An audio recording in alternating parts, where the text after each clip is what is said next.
Meghan Markle's shocking humiliation in Geneva finally proves that she has just gone mad. Meghan Markle, the Duchess of Scamalot, she has taken her scams abroad again. This time she seemed to be flying solo. I guess she left Prince Harry at home. He's probably so happy. What do you guys do at home?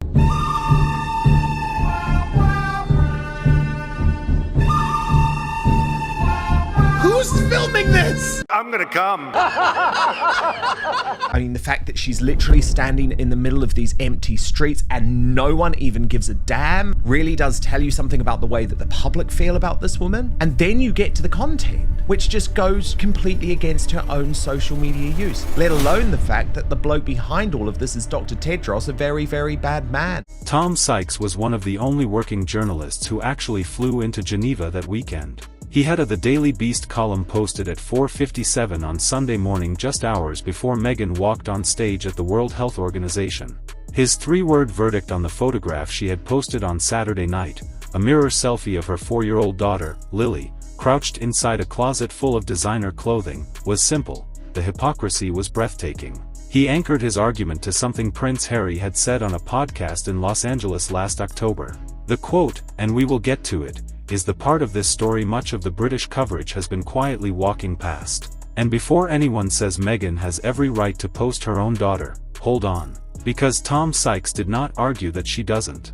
He made a sharper point instead. He wrote that hiding a child's face does not stop that child from becoming a social media figure. If anything, he argued, it creates an even bigger curiosity gap. A 4-year-old child, he wrote, cannot meaningfully consent to having their image broadcast to millions of strangers online.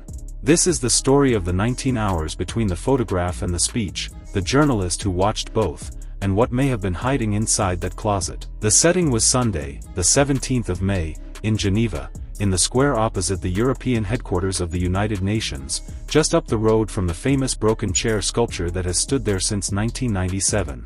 The World Health Organization was preparing to open the World Health Assembly the next morning and had invited Meghan to launch something called the Lost Screen Memorial. The memorial itself consisted of 50 illuminated light boxes shaped like smartphones. Each one displayed the lock screen photograph and the recorded time of death of a child whose family believed they died after suffering harm linked to social media, cyberbullying, online grooming, and self-harm content that the algorithm kept feeding them until it no longer had to. The 50 children represented 50 different families, and those families had flown into Geneva to stand together in the square that evening. And this is where the story begins to complicate itself, because the World Health Organization fully embraced Meghan that weekend. Its Director General, Tedros Adhanom Ghebreyesus, introduced her personally and publicly thanked her for what he described as her leadership. The following day, he presented her with a WHO field vest and stated on the record that it was a gesture reflecting his regard for her commitment to promoting and protecting people's health. So the cause was real.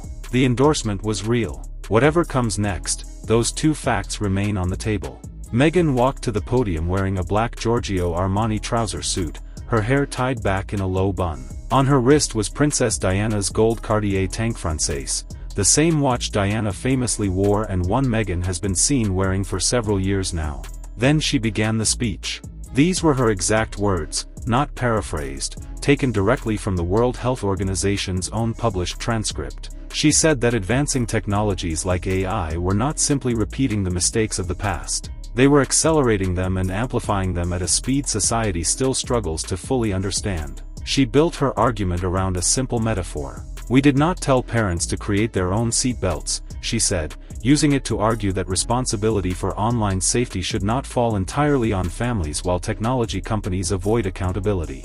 The speech was powerful. The cause was real. 50 grieving families standing together in that square. None of that changes. The question was never whether the speech itself worked. The question was whether the message matched the person delivering it. That was the rhetoric. Now came the reality. On Saturday night in Montecito, roughly 8 hours before Meghan boarded a plane to Geneva, she opened her Instagram account and posted a photograph. The child's face was not visible, only the back of her head, a red ponytail, no clear profile reflected in the mirror. The Sussex camp has long protected the children's faces, and they had done the same here. But Tom Sykes was one of the few reporters who had actually flown into Geneva to watch the story unfold in person. His column was published before Meghan had even stepped into her shoes that morning, and he used those same 3 words again. The hypocrisy was breathtaking. Those were Tom Sykes's exact words, published in the Royalist column for Daily Beast on Sunday morning. And the timing matters. Saturday came the post. Sunday came the speech. That sequence is part of the public record. The reason behind it is not. Now look closely at what was actually inside the photograph, because it was never just a simple family picture. Hanging on the rail was a visible Giorgio Armani blazer. On the floor sat a pair of Dior Essence pumps beside Manolo Blahnik BB heels. Behind them were dozens of additional designer pieces packed across the rails, with even more reflected in the mirror. Tom Sykes went further and attempted an inventory, estimating that the visible wardrobe shown in that single Instagram frame approached $250,000. In his description, it was a closet worth more than a suburban bungalow, with a 4-year-old child crouched inside it for the photograph.